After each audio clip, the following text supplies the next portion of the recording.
Hi, I'm Faster EFT practitioner Kim Brown. Glad you could join me today.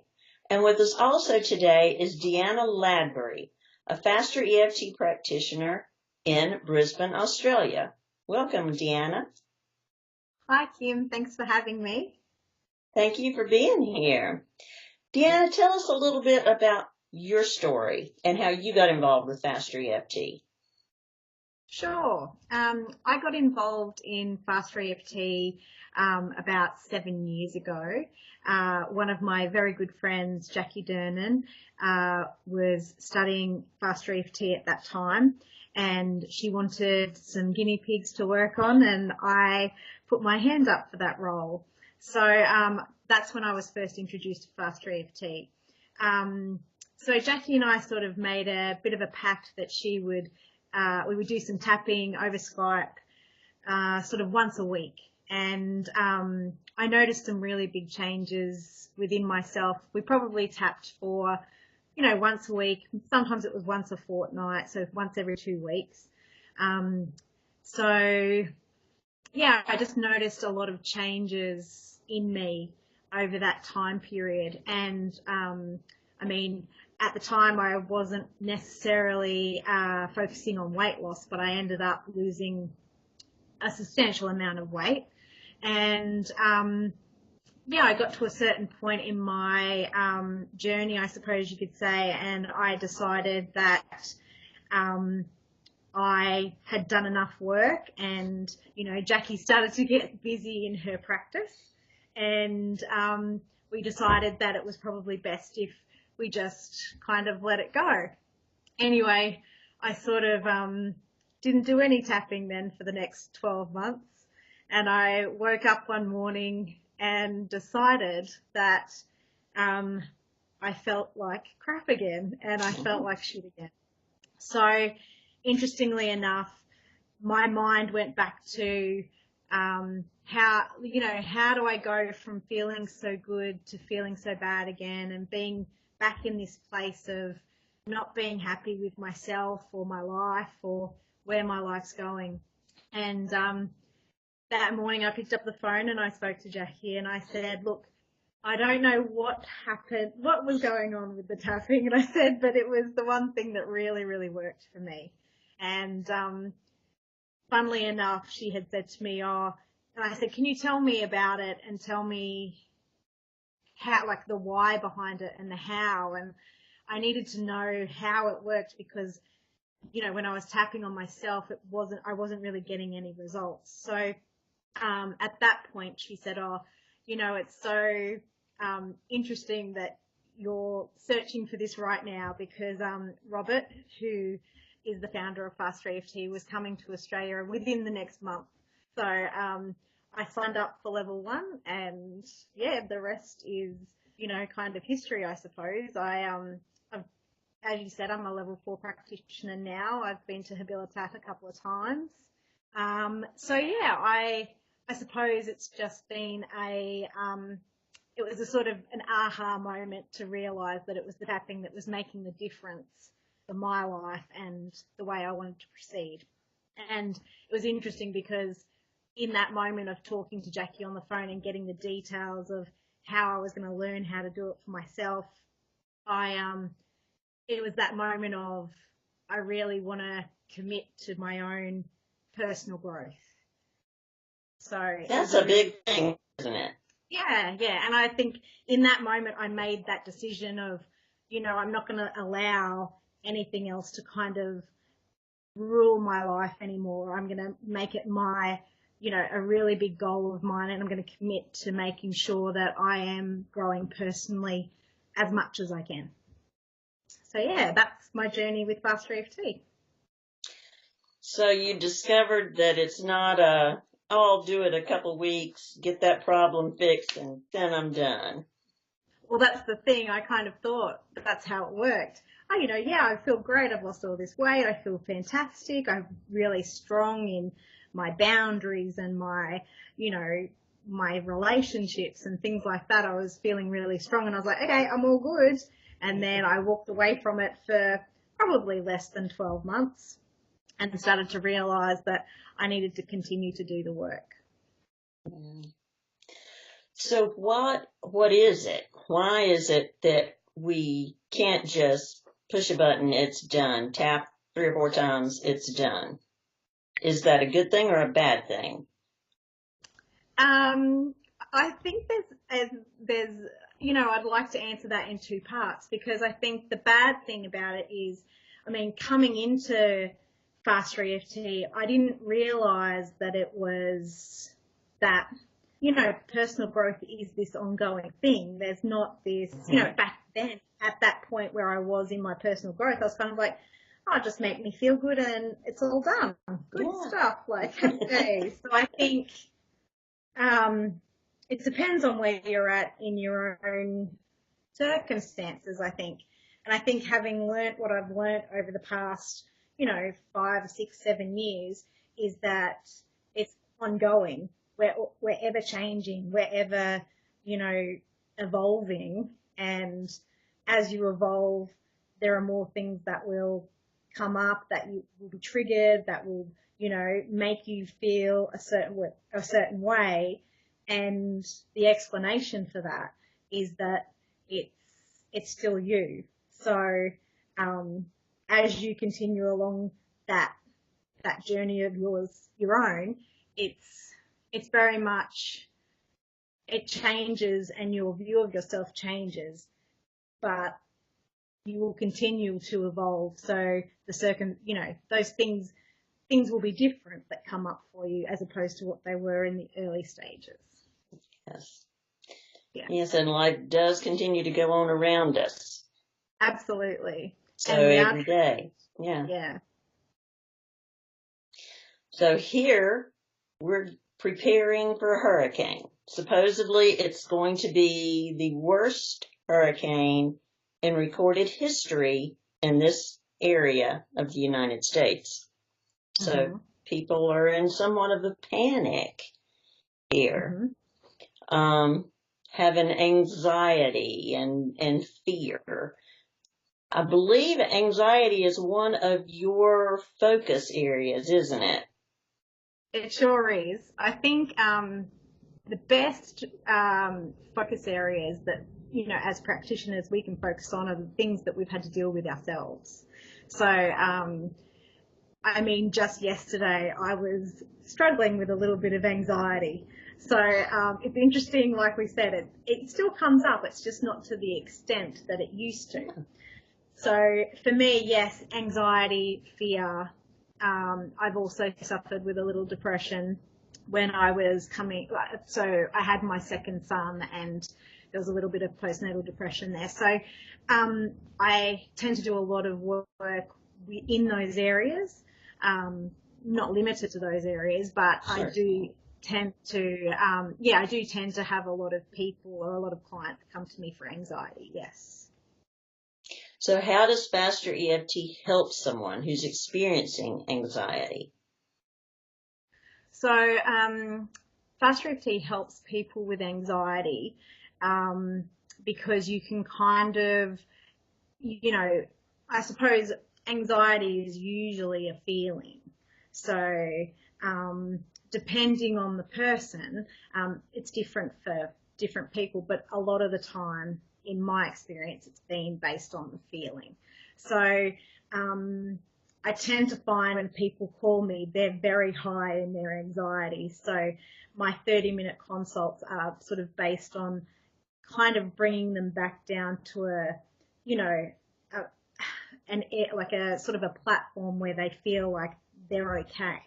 So Faster EFT can help by, directing their attention away from what's really causing them that anxiety, but also to kind of get them to be in the here and now, in the present moment, and really, probably not focusing so much on their story because, their story is what's breeding the anxiety as well. So Faster EFT also gets to that as well as the physical condition that comes out with anxiety and, the thought process of how's it going to look and what's it going to look like and all those stories we tell ourselves of, there's a hurricane coming. get to the store and buy it all out. We're going to starve to death, you know. So those sorts of things. You know, is it really that story that you've told yourself, is that true? And really coming back to that truth. And I think with anxiety, it's so future based and people worrying about what's happening next. What's happening next? And they continue to ask those questions of, you know, and now what? And now what? Where Faster EFT can definitely bring you back to the present moment and really kind of allow you to gather some perspective on, okay, I'm right here, right now, sitting in this chair, and everything's still okay. And the world still continues as it does around us. And if there's a hurricane, there's a hurricane. And we'll deal with that as it comes. The other great thing about Faster EFT is, you know, going into those stories, Faster EFT can definitely break down those, you know, those trances that we go into. Yeah, anything that is our, I guess, pet issue, we can get there in a heartbeat, and we've got like 70 different ways that we can get there. So having this tool of Faster EFT can help us to be able to come back into this present moment and take control rather than allowing everything to just keep us in chaos all the time. And running away with that story. Well, if that happens, then this might happen. And, you know, this could, and, you know, that the storytelling that goes on in our mind, and then the feelings that come along with that, you know. So being triggered by those stories, and we're doing that to ourselves. So it's a really powerful tool to be able to take control of that and, you know, be able to say, you know what? I'm not listening to you today. I'm not listening to you today. I'm gonna run my own race, and I'm okay.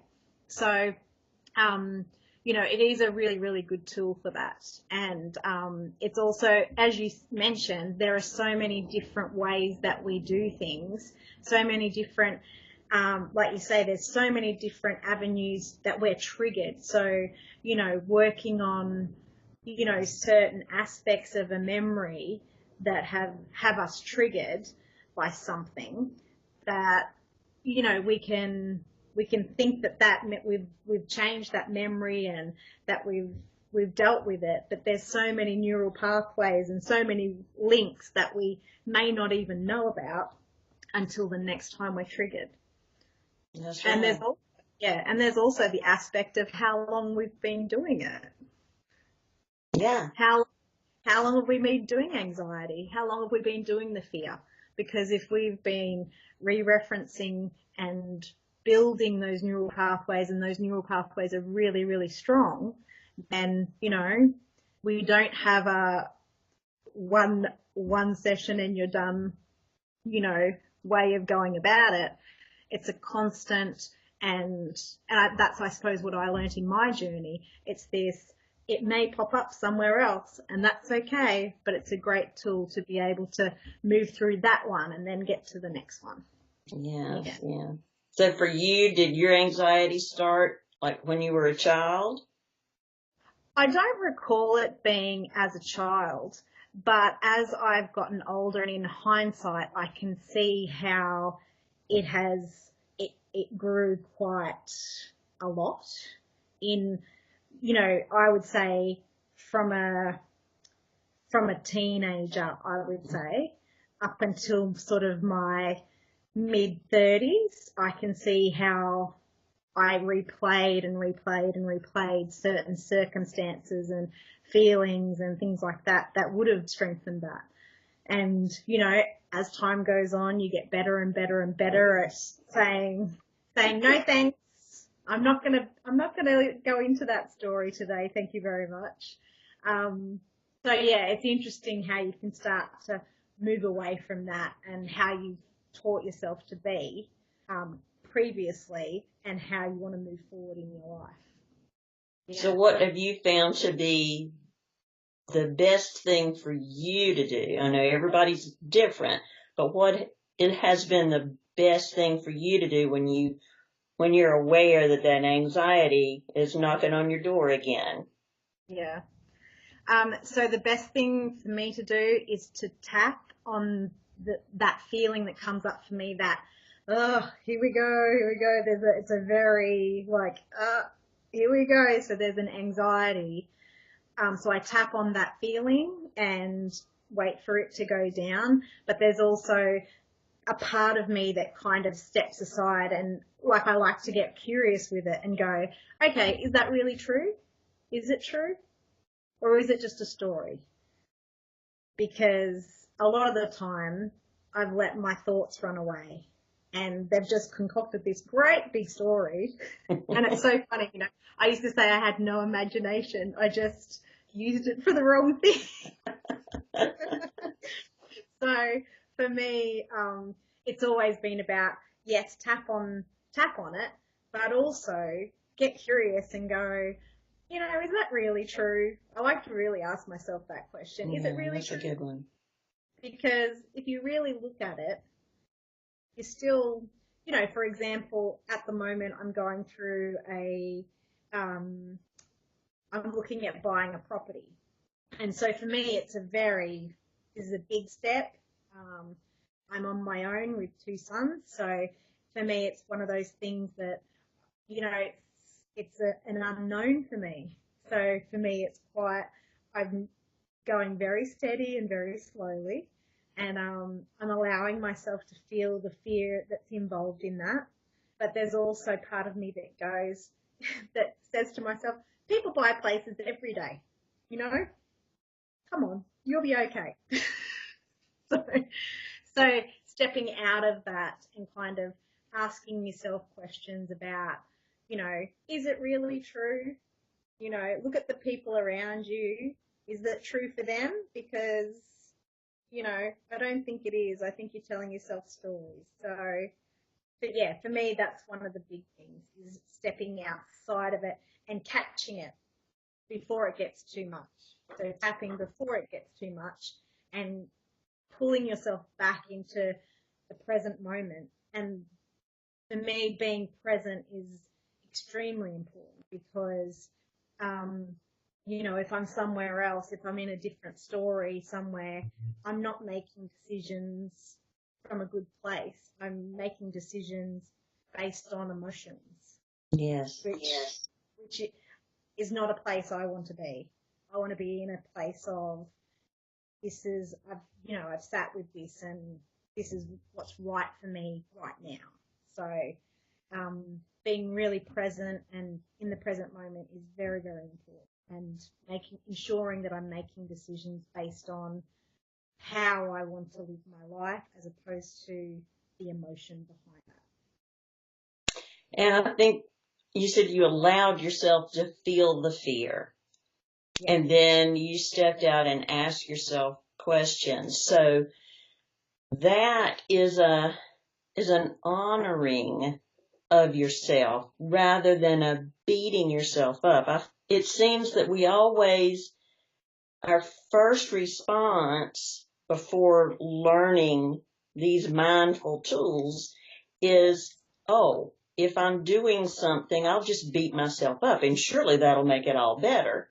And it never works. If I'm going to beat myself up, I'm not going to come out of that in a better place. Sure. And the other thing, I tend to use this with my children as well. I think for me, I wasn't aware or I wasn't taught as a young child that it's okay to feel the fear. It's okay for it to be scary. It's okay for, you to be upset and for you to be angry or frustrated. It's okay to be those things. So what I suppose one of the biggest things I try and teach my children is You're allowed to feel whatever feeling it is that you want to feel, like, or that, if something's coming up for you, I want you to feel it. But what I don't want you to do is sit in that. So allow yourself to feel it and really feel it. So give yourself, there was a time when I was doing Faster EFT and in the early days, and I was, you get told, feel the feeling. Or notice how feel the feeling. And I'd go, okay, got it. And, I wasn't actually allowing, like I was saying, oh yeah, I'm angry. But I wasn't allowing myself to feel the anger. And I found that as I gave myself permission to feel it, gave myself permission to feel it for a little while, so give yourself a good 10 seconds, and I suppose it's about that getting curious again. Like, what is it that's making me so angry in this moment? And, that's how I'd amp it up. And then it was time for me to tap. So, but even just allowing people to acknowledge their feelings, like whether it be with my children or myself or friends or relationships, whatever they are, most of the time people just want to be acknowledged. They want to be validated, and humans just want that, okay, it's okay to feel that way. But let's not sit in that anxiety. Let's not sit in that fear. Let's not tell ourselves a story about it. Let's tap and let's change our perception on it, and we can move forward. And I think that's really important, being allowed, giving yourself permission to feel those feelings, because I think a lot of people are taught or not taught from a young age that they are allowed to feel that way. I mean, we're taught in Australia that you shouldn't get angry and fired up with people. You should just walk away from situations. I mean,